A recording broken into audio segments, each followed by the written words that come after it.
ৰাজ্যৰ মুখ্যমন্ত্ৰী হিমন্ত বিশ্ব শৰ্মা।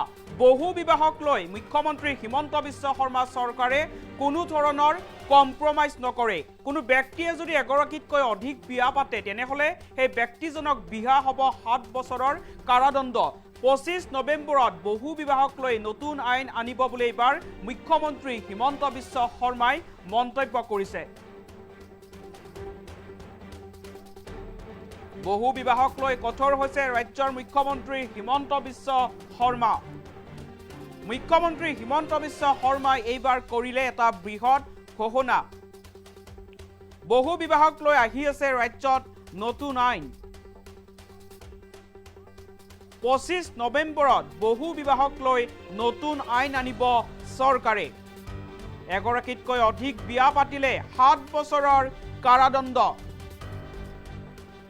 বহু বিবাহ কৰা কোনো ব্যক্তিক ৰেহাই নিদিব আৰক্ষীয়ে। বহু বিবাহক লৈ কোনো কম্প্ৰমাইজ নকৰে ৰাজ্য চৰকাৰে। এটা গুৰুত্বপূৰ্ণ খবৰ, বহু বিবাহক লৈ কঠোৰ হৈছে ৰাজ্যৰ মুখ্যমন্ত্ৰী হিমন্ত বিশ্ব শৰ্মা। বহু বিবাহক লৈ হিমন্ত বিশ্ব শৰ্মা চৰকাৰে কোনো ধৰণৰ কম্প্ৰমাইজ নকৰে। মুখ্যমন্ত্ৰী হিমন্ত বিশ্ব শৰ্মাই বহু বিবাহক লৈ এটা বৃহৎ মন্তব্য কৰিছে। বহু বিবাহক লৈ ৰাজ্যত শীঘ্ৰেই আহি আছে এখন নতুন আইন। 25 নৱেম্বৰত বহু বিবাহক লৈ ৰাজ্য চৰকাৰে আনিব এখন নতুন আইন আৰু কোনো ব্যক্তিয়ে যদি এগৰাকীতকৈ অধিক বিয়া পাতে তেনেহ'লে সেই ব্যক্তিজনৰ হ'ব 7 বছৰ কাৰাদণ্ড। আৰু বহু বিবাহ কৰা কোনো ব্যক্তিক আৰক্ষীয়ে ৰেহাই নিদিয়ে।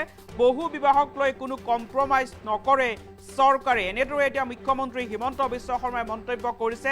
এক প্ৰকাৰ এতিয়া বহু বিবাহক লৈ কঠোৰ হৈছে ৰাজ্যৰ মুখ্যমন্ত্ৰী হিমন্ত বিশ্ব শৰ্মা। আৰু 25 নৱেম্বৰত বহু বিবাহক লৈ আহিব এখন নতুন আইন আৰু এই আইন অনুসৰি কোনো ব্যক্তিয়ে যদি এগৰাকীতকৈ অধিক বিয়া পাতে তেনেহ'লে সেই ব্যক্তিজনক বিহা হ'ব 7 বছৰৰ কাৰাদণ্ড। 25 নৱেম্বৰত ৰাজ্যত আহিব এখন নতুন আইন।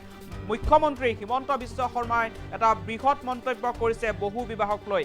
মুখ্যমন্ত্ৰী হিমন্ত বিশ্ব শৰ্মাৰ মন্তব্য আছে, মন্তব্য আগবঢ়াইছোঁ। 25 নৱেম্বৰত আমি বহু বিবাহৰ বিপক্ষে এখন আইন আনিম। কোনো ব্যক্তিয়ে যদি বহু বিবাহত আবদ্ধ হয় 7 বছৰ সশ্ৰম কাৰাদণ্ড হ'ব। 25 নৱেম্বৰত আমি বহু বিবাহৰ বিপক্ষে এখন আইন আনিম।